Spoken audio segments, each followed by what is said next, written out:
各位弟兄姐妹平安，我们一起起立来唱线上赞美祭。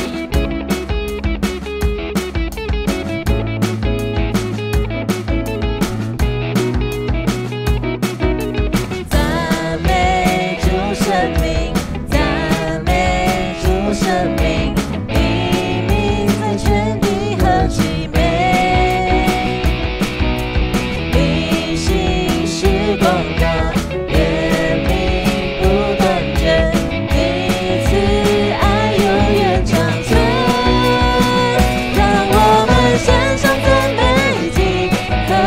敬拜在爱里，不分时代，在你殿中欢呼大喜乐，让我们颂颂你恩典，赞美进入你的园，神的膏油就必永留在这地。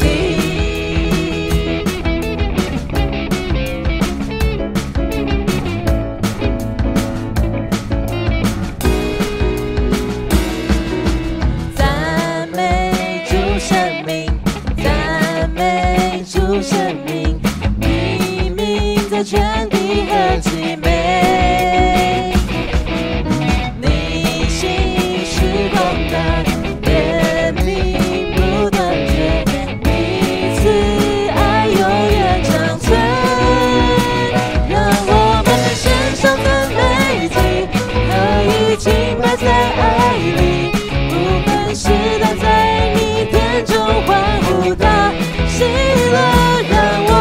颂颂你恩典，赞美进入你的园，神的膏油就必永留在这地。让我们献上赞美祭，何以敬拜在爱里，不分时代，在你殿中欢呼大喜乐。让我们颂颂你恩典，赞美进入你的园。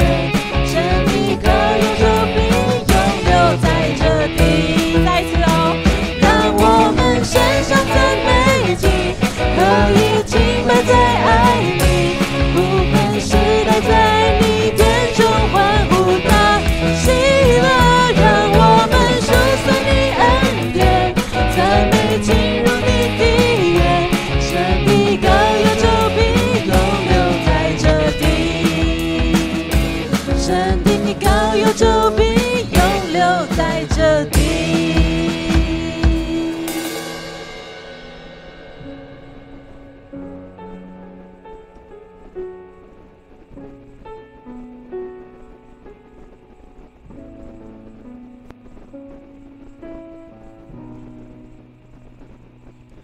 就赐给我清洁的心，紧紧跟随你，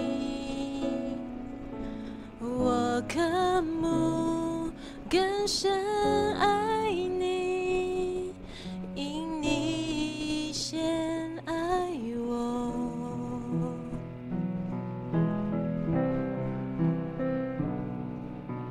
跟随你的脚步，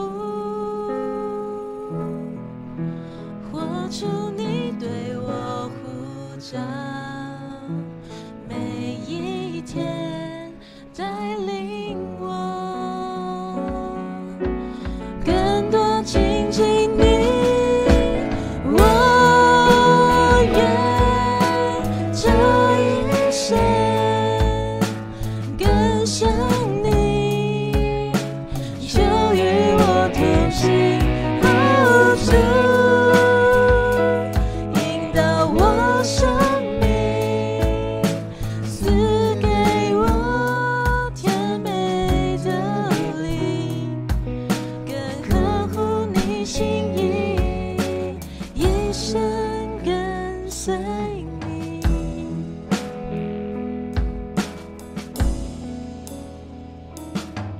就赐给我清洁的心，紧紧跟随你，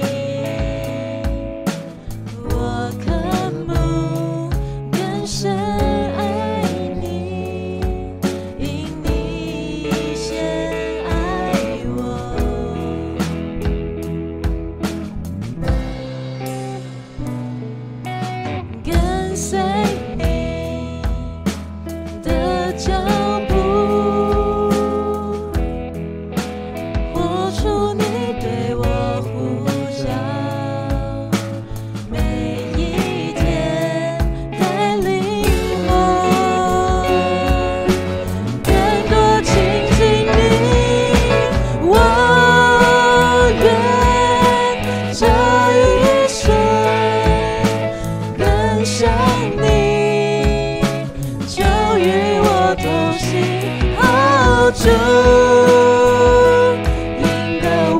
生命，赐给我甜美的灵，更合乎你心意，一生跟随你。我愿这一生跟上你，求与我同行，哦，主引导我生命，赐给我甜美的灵，更合乎你心意，一生跟随你。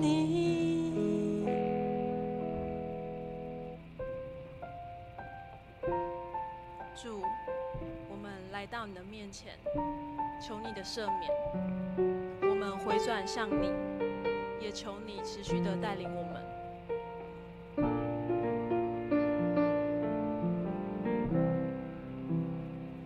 主，你已救赎我们，召聚我们为你征战。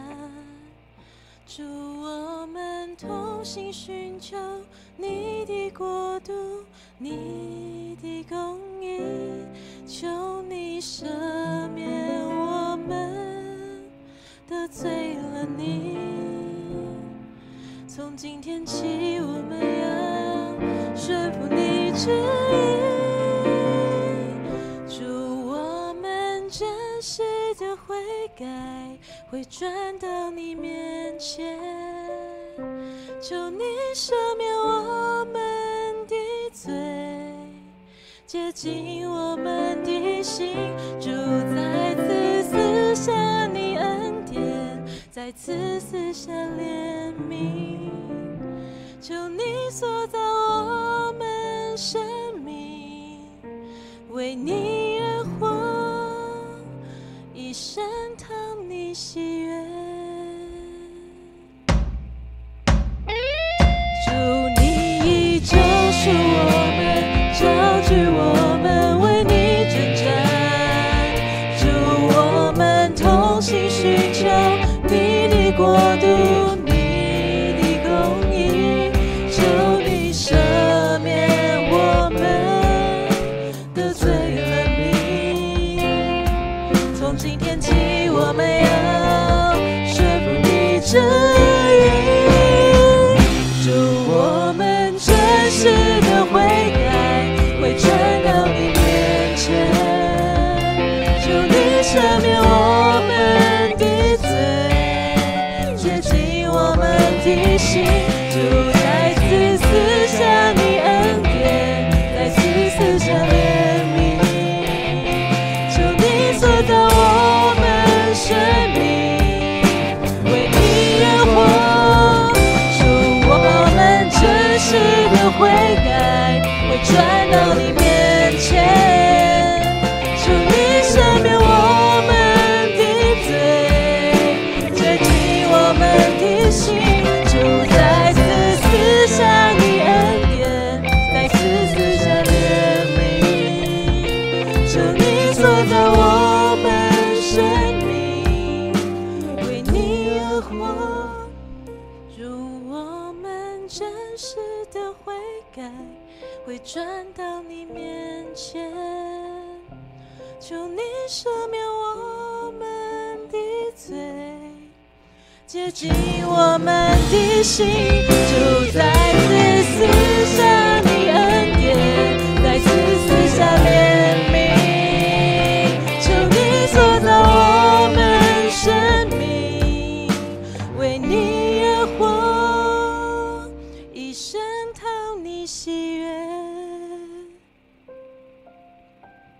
我们一起低头来祷告，感谢上帝，因为你的怜悯，我们得以被救赎。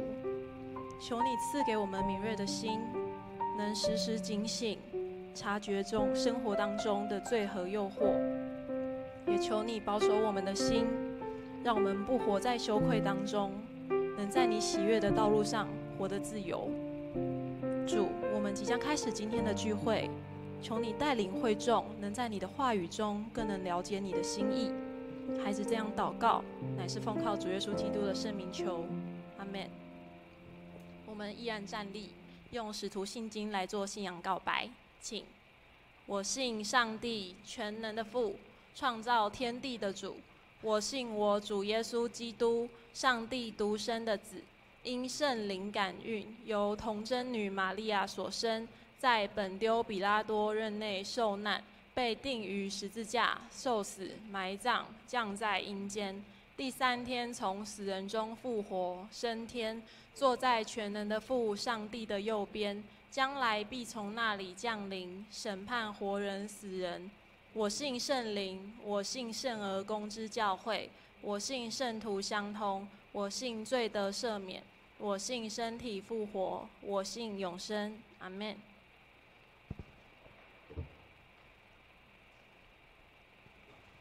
请坐。好，接下来报告，我们一起来看周报。教会消息的部分，本主日为待降的第一主日，由松联团契代表点燃第一根象征期待希望的蜡烛。凡属上帝圣洁的子民，当警醒，等候基督再临。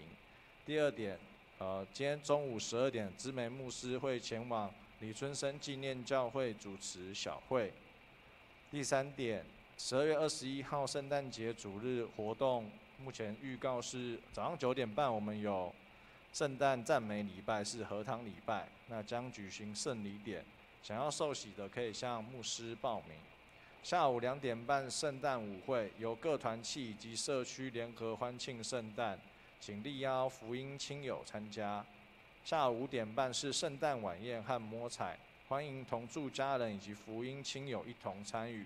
采登记报名，额满为止。登记后，请向干事缴费。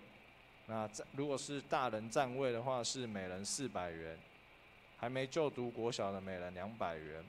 那欢迎兄姐提供全新的摸彩礼品或礼金，一律同工包装。第4点，教会待定的圣诞糕有2种款式，一个是大方盒，每盒37元；第2种是圣诞糕。会有3种口味，每盒是22元。那想要订购的可以跟在柜台跟英英姐来做登记。第5点，教会备有2026年精美月历1户1份，请至柜台登记领取。第6点，明年度新任或续任会长，请于12月14号前，将2026年第1季的服事排班表或聚会内容交给干事会诊。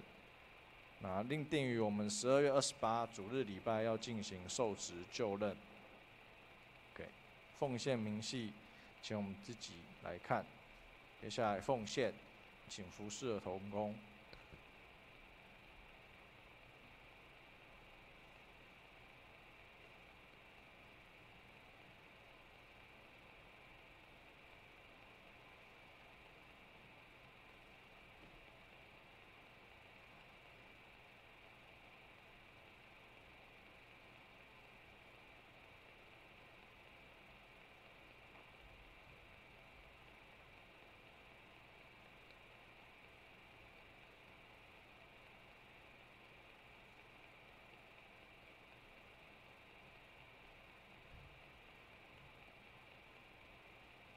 我们一起来做祷告。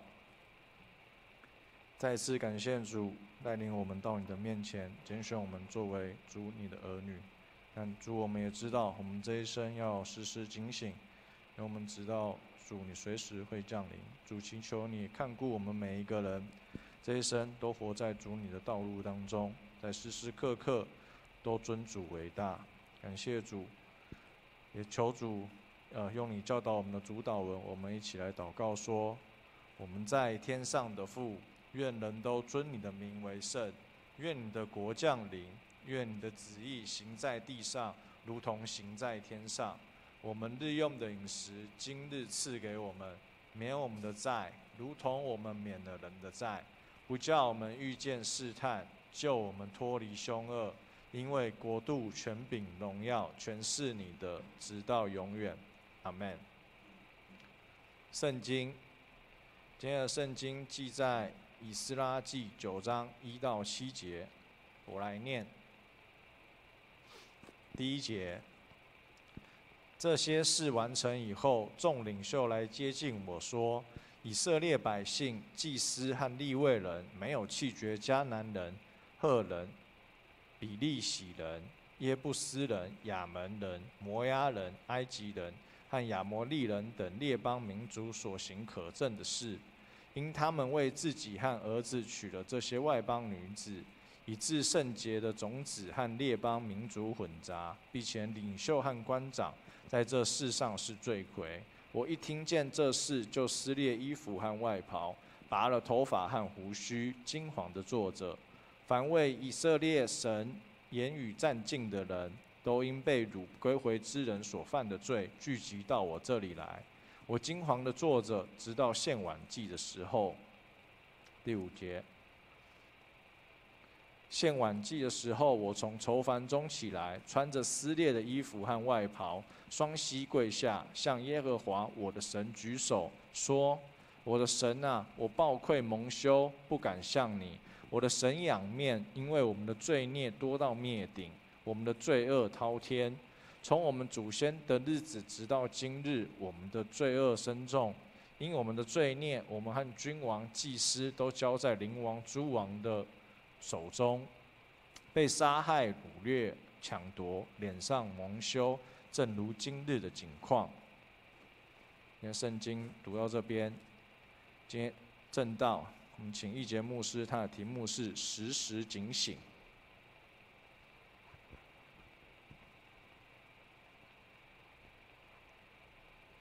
弟兄姐妹，大家平安。今天那个气温好像有点那个哈，天气比较冷，来，我们一起来祷告。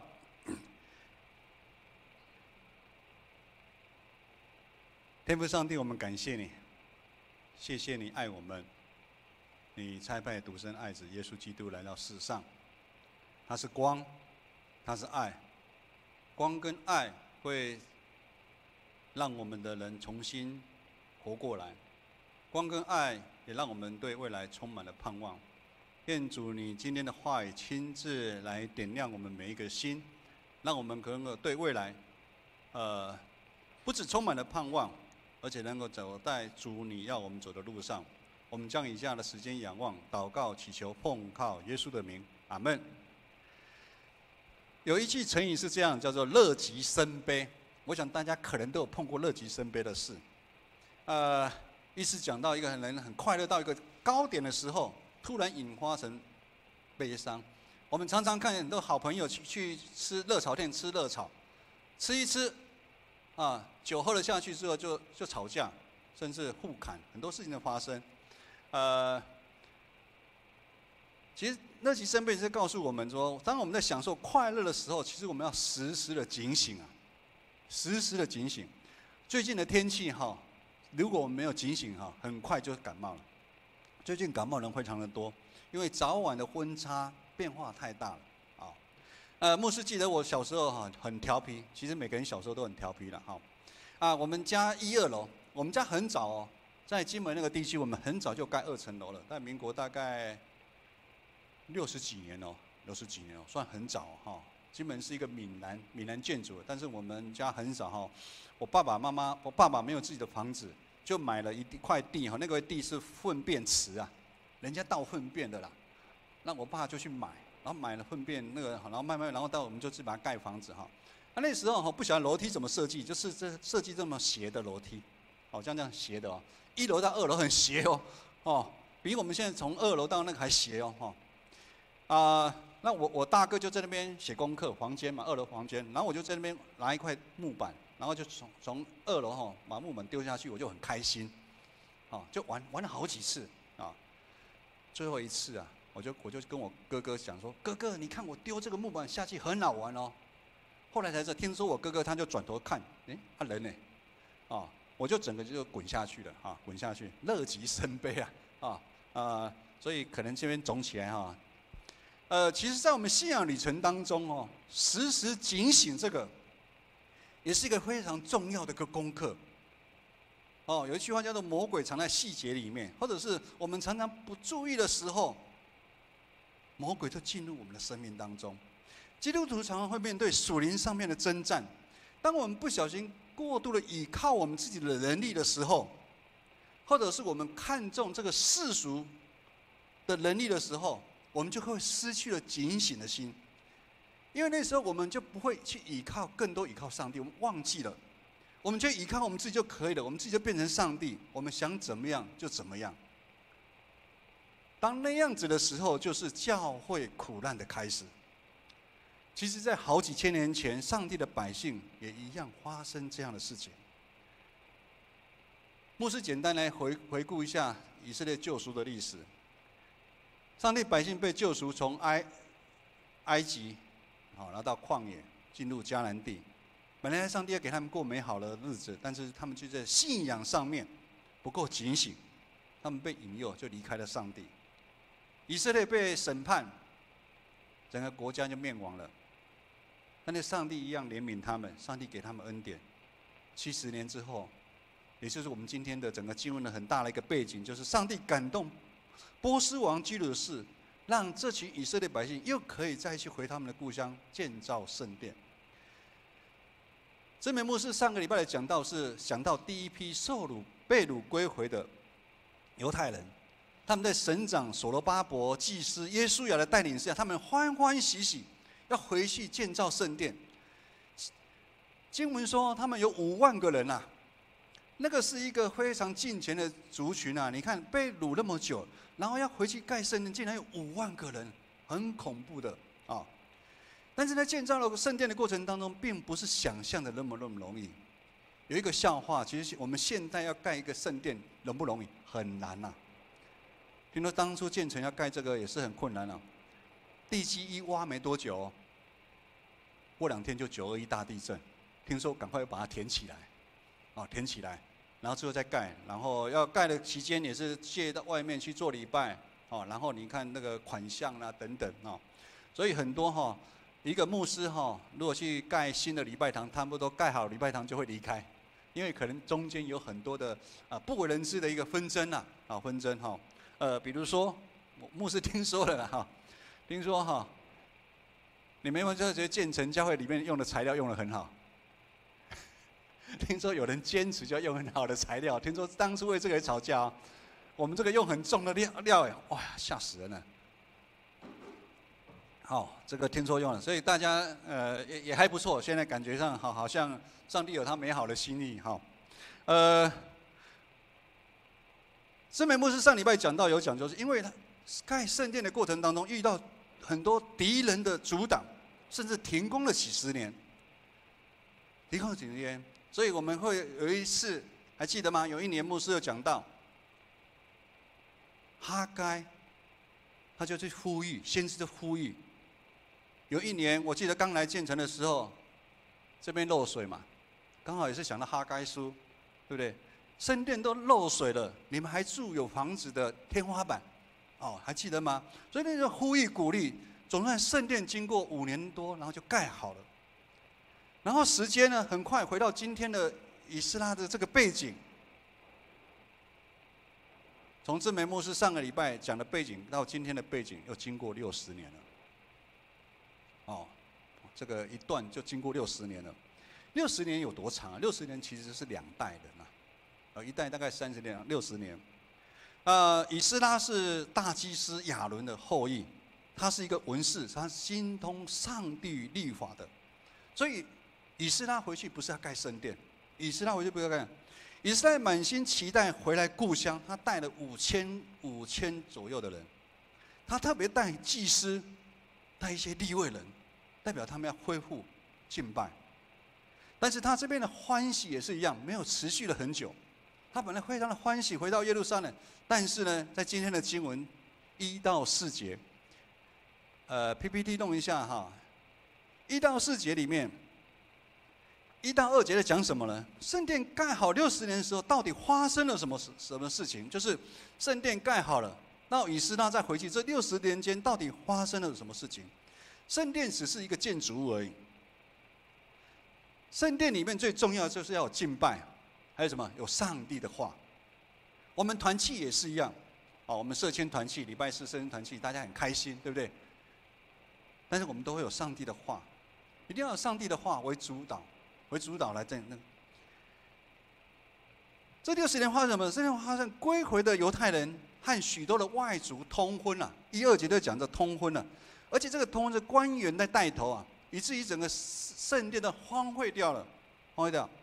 第3节到第4节是讲到以斯拉听到这样的消息之后，他回来没多久，可能办了什么事情，然后听到这样的消息之后，他整个人呢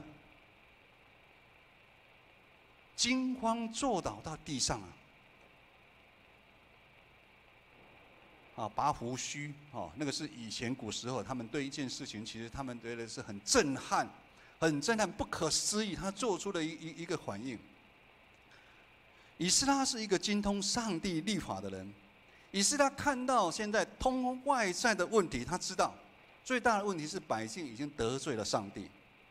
上帝是守约施慈爱的上帝，他带他们回故乡建造圣殿，但是这个受拣选的信仰团体再一次成为失信的团体。其实在座的弟兄姐妹，当我们受洗时候，我们是在上帝跟众人面前誓约的。有时在这样代降节期，有时候我们去思考上，我们有没有成为一个失约的基督徒？犹太人他们失去了警觉的心，他们将异族的宗教信仰、生活习惯放入他们当中，所以这边才会说，以至于圣洁的种子第2节说，圣洁的种子跟列邦混杂了，他们破坏了最核心，就是跟上帝的立约。这样的情况，其实好像再一次被掳了。他们虽然已经回来了，但是其实好像被掳了。基督徒其实也是，成为基督徒其实没有什么好骄傲了。如果没办法过基督徒的生活，其实比没有受洗更惨啊。因为你那时候其实会混淆，你知道吗？你到底是哪一国的？你会混淆。我们看到现在目前，我们自己长老教会的教士跟信仰，其实有时候让牧师会非常的担心。这其实跟我们的大环境都有关。长老教会目前还是整个教派里面，其实它是教会数是最多的，不管都市、乡下，高山，甚至是海边。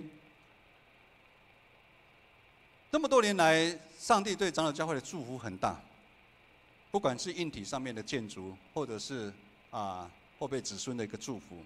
但是这样的情况也差不多经过了1代2代，也就是30年到60年。我们看到长老教会，不管是在都市或乡下，竟然有一半的教会慢慢在走下坡。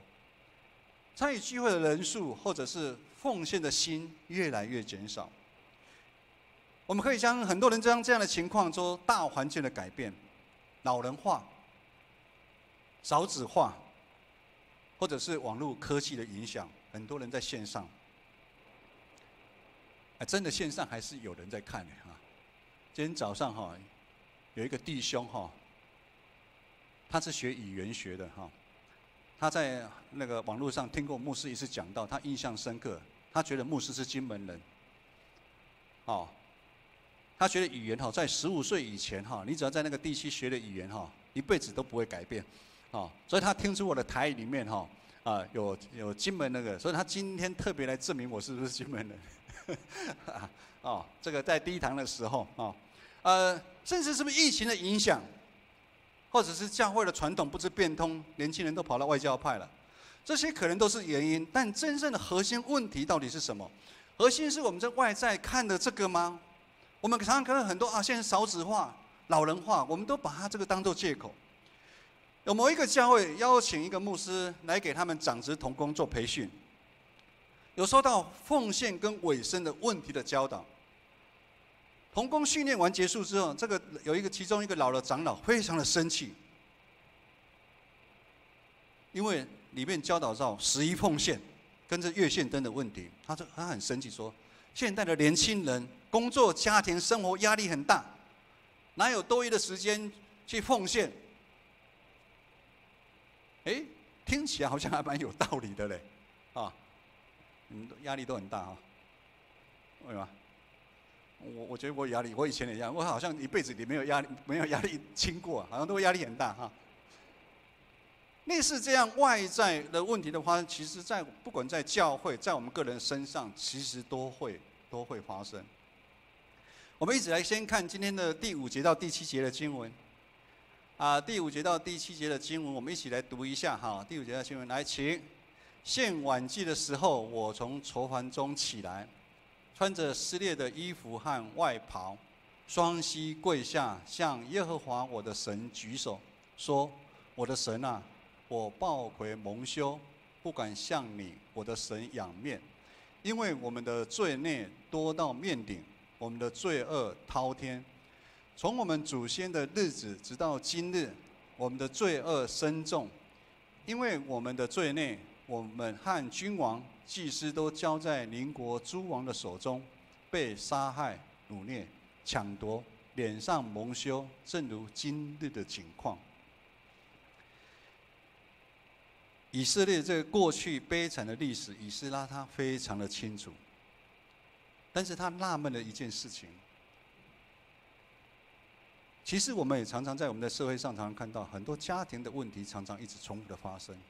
你生命的情况也常常重复的发生。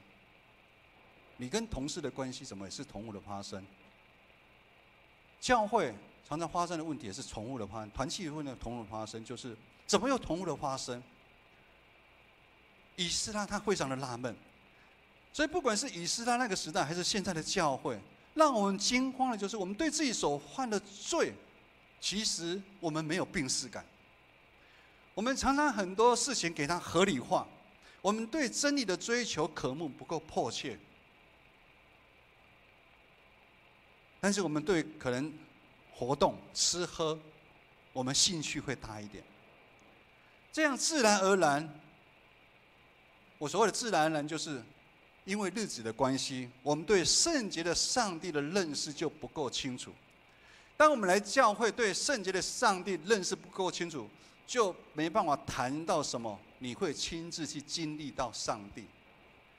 牧师真的蛮希望每个弟兄姐妹都亲自去经历到这个上帝是你的上帝，而不是我阿公阿嬷的上帝，或者只是听说的上帝。以斯拉他不希望历史再重演。他知道上帝是基督的上帝，上帝是圣洁的上帝。其实以斯拉想，这个我们在代降节期间的是，上帝是不容允罪存在的，有罪，上帝一定会审判，所以我们不能心存侥幸。要逃过只有一个方式，我们要勇敢的认罪跟悔改。代降节期、圣诞节期绝对不是我们看到。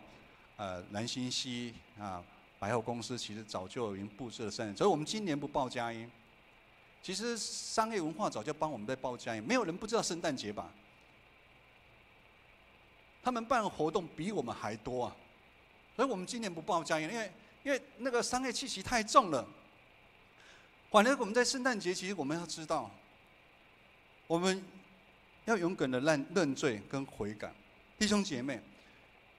我们基督徒一样，可以跟外面的人，我们可以好好的享受上帝给我们的一切。我们也可以吃，也可以喝，也可以旅游。但是，当我们如果过头被世俗的那一些外在所引诱，我们去看重它，就如马太福音所说的，财宝在哪里，我们的心也在哪里。我们的心如果都被那些看重了，而不再把上帝、基督摆在第一位。当教会不再传达真理，当教会不再尊主为大，当教会不再实践耶稣爱的诫命的时候，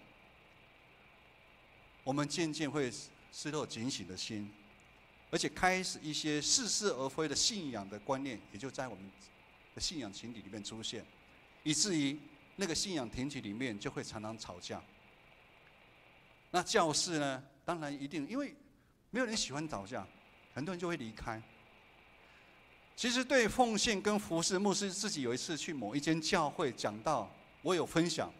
因为持守1/10的奉献，就是从我信主开始，对我信仰的成长的帮助。我做了一个见证。礼拜结束之后，那间教会的长老也是非常的生气，跑来跟我讲：“牧师，1/10是就业的事情，现在没有人在谈这个了。”哦，好生气哦！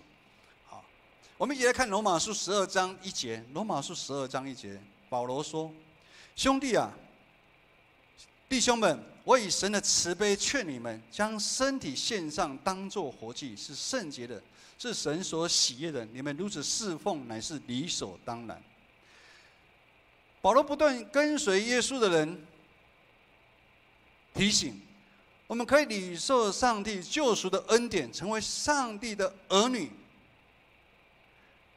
其实不是每个长老都这样子。牧师也认识一个长老，他常常一个大企业家，他常常跟我说：“牧师，我现在有的东西都是上帝给我的。我从小家里这么穷，我现在可以这样子。”可以做这样或这样子，哦，因为我说哦，你的奉献、你的服侍，他都是上帝给我的。他觉得上帝都是上帝给我的。我们将身体献上当活祭，身体哦，这边讲到的是身体，不是像心而已哦，或者像眼睛而已哦。身体是什么？身体就指全部哦，我们所有的哦，我们所有你所有的100%都要献给上帝。所以到底是1/10、2/10，那个业献，其实那个根本，其实在牧师讲，那个其实根本都不是问题。建造教会，其实我跟志梅牧师，我们一直都不会担心说，我们弟兄姐妹有没有奉献。上帝的教会，上帝自己会建造。在马太福音书里面，我们也看到耶稣去称赞寡妇的2个小钱，大家还记得吗？而且这寡妇的两个小钱是寡妇的全部啊，的全部。上帝盼望的是我们能够甘心乐意的奉献，甘心的奉献。如果你也业献，你也1/10奉献，但是你不晓得为什么奉献，其实那也没有用，你知道吗？那也没有用。我们不是在缴那个什么狮子会的会费啊，因为我们真的是得到上帝的恩典、怜悯。我感受到上帝的爱，我做这样的奉献，而且牧师他在强调，金钱上面的奉献是最简单的，没有什么比金钱上面的奉献是更简单的。我们还要奉献更多其他的，所以我们需要了解，当我们在奉献或委身服侍的时候，是上帝在帮助我们、提醒我们，甚至是在保守我们。这个也是牧师深深的体验。之前有讲过好几次操练，对不对？但是我觉得这个是上帝在保守我们，保守我们什么？当我们愿意奉献委身的时候，会帮助我们什么？我们会谦卑，我们会感恩，我们会成为一个有爱的人。因为这样子，我们就不太会受魔鬼引诱去。所谓的魔鬼，就是我们不会被很多的东西引诱去。上帝透过我们的奉献，跟我们的委身服侍，帮我们跟世界画了一条深深的一条线，让我们在这一边，也就是上帝这一边，而不是在世界那一边。我想这边有常常，你不管奉献，或者你有参加服侍，你有参加定期团契的聚会，真的都比较不会突然被魔鬼引诱去，或者发生很多的事情。为什么说不要停止聚会？其实意思就是我们要常常在上帝的保守跟爱里面一起相互的服侍。牧师等一下最后会讲到，这个是非常的重要。今天是教会重要的节期——代降第一主日。代降第一主日，教会的节期是以基督的事件为中心。我们今天点燃的第一支蜡烛，代表了期待跟希望，因为我们在后面哈，可以代表是一个新的开始。但是在这个日子里面，我们一定要更多的悔改的心，我们要反省我们自己，我们的信心是不是有符合上帝的旨意？我们要学习道成肉身的耶稣在世上他的作为，还有他的教训吗？这样的代降节才会更有意义，才更有意义。教会这个信仰体里最重要就是在活出基督的爱。我们有吗？你有吗？我们有没有？我们建成有没有？可以，我们没有。有，你看多有信心。小赖，我们有吗？有，啊，有啦。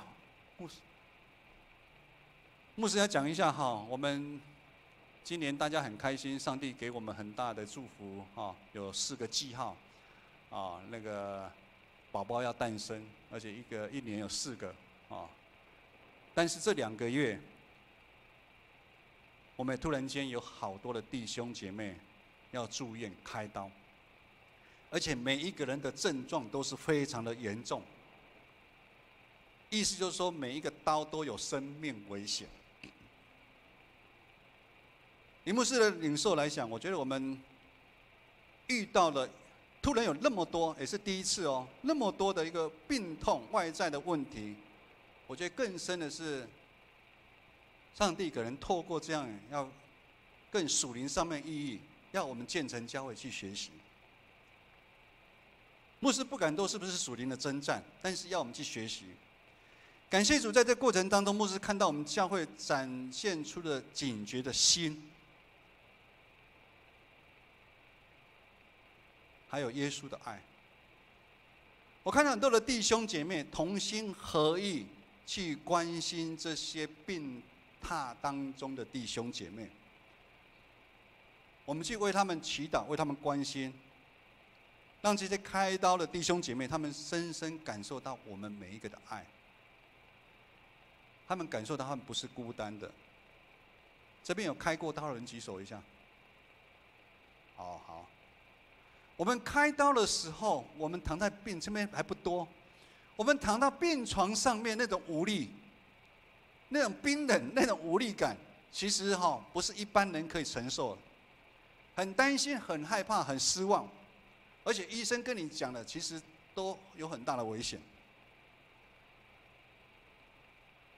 其实牧师也很担心，但是我们知道，我们应该集合更多的祷告勇士，我们要为这些弟兄姐妹来祷告。我们都知道有一个姐妹，她单那个手术，在很快的时间动了4次刀，对不对？然后前几天昭明也动了一个心脏的一个很大的一个手术。牧师在礼拜3祷告会的时候，特别跟我们祷告勇士讲说，我们要这样迫切的祷告。怎么样的迫切感？这也是牧师其实说真的，我也好久没这么迫切。我说从我们眼睛一张开，我们就要迫切提名为这些弟兄姐妹祷告，一直到我们睡觉合上眼睛为止。我们要让他们感受到他们是不是孤单了。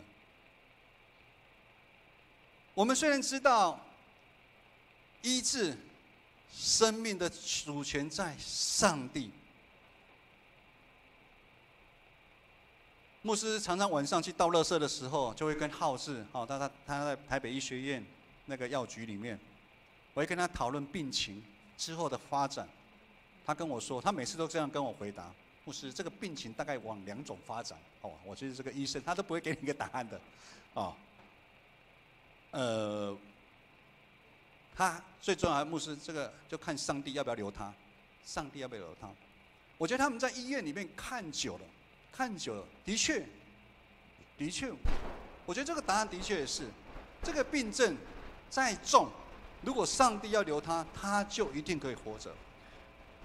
我们这4、5个的弟兄姐妹，他的病症都非常非常的重，非常的，因为有的比较私密的牧师不能讲，真的都比较很重。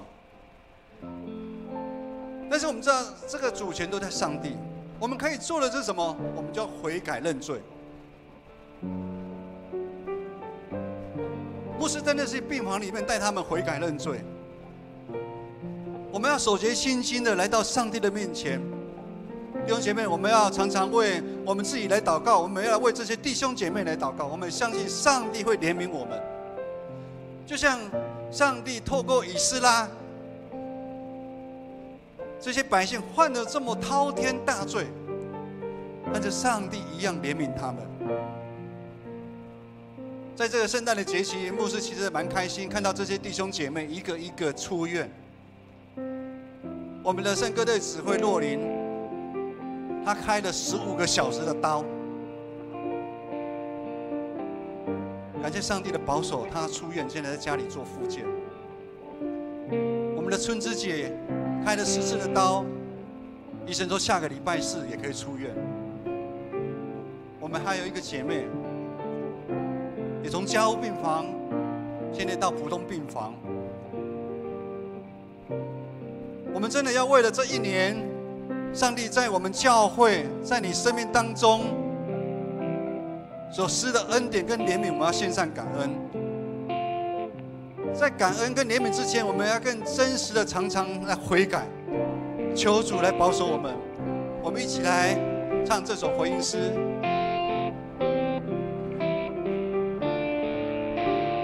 我们一起起立来唱回应诗。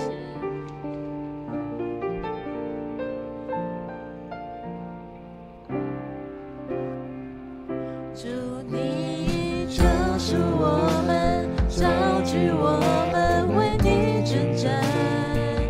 主，我们同心寻求你的国度，你的公义，求你赦免我们得罪了你。从今天起，我们要顺服你旨意。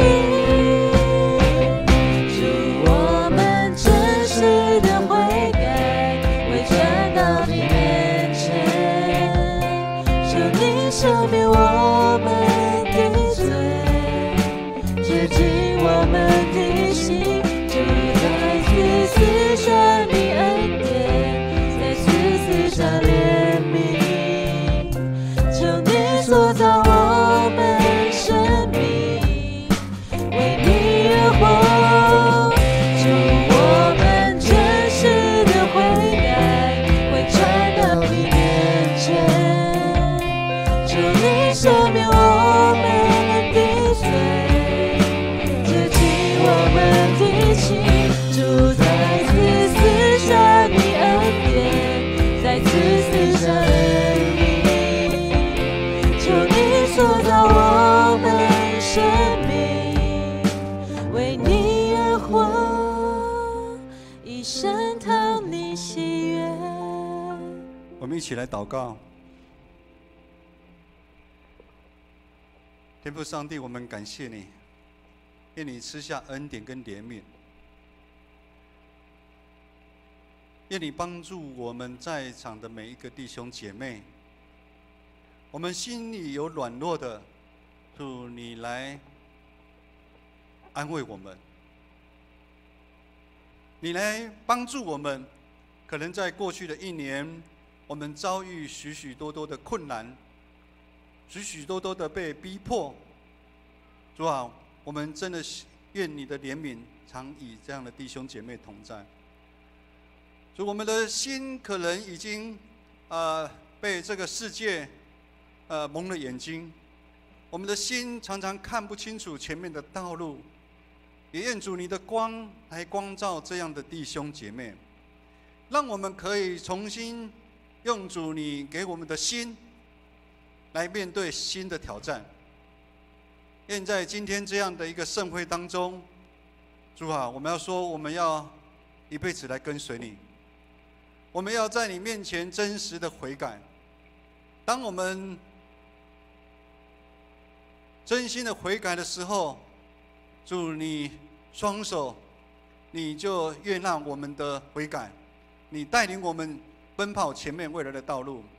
愿我主耶稣基督的恩惠、天父上帝的慈爱、圣灵的感动，与你们众人同在，从今时直到永远。阿们。一起来唱最后一首会后诗。